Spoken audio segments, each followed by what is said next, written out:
More than 40% of Bolivia's population are indigenous.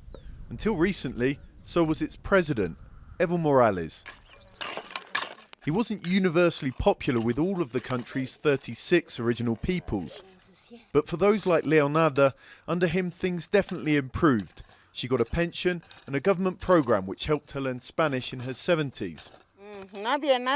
Before, politicians just made money for themselves. There were no schools or government housing, but with Evo we had all of that. He gave it to us. Now he's gone, and those in her town, Huatajata, where most are from the Aymara group, are worried about what comes next. Morales' government helped build a high school, AstroTurf pitch and houses here.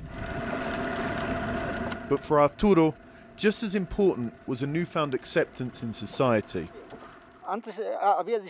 Before, you couldn't get into the armed forces, the police, if you had dark skin or just an indigenous name. We had to change our names. After 13 years of Evo Morales, our children could get jobs with their own names.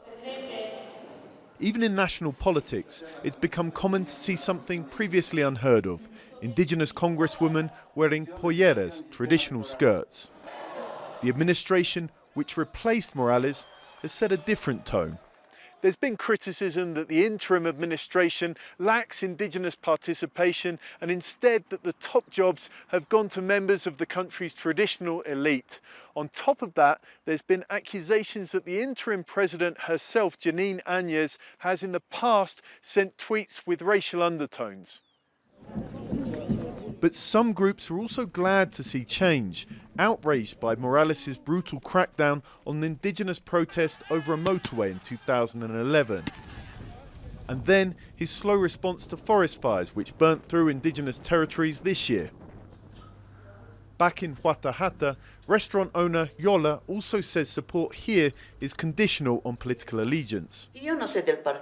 It hurts because they give help to those who are from the party, but those who don't belong to it don't get anything.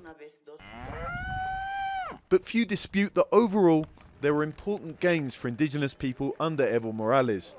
The question is if those will remain a priority when a new permanent government is elected. John Holman, Jazeera, Huatajata.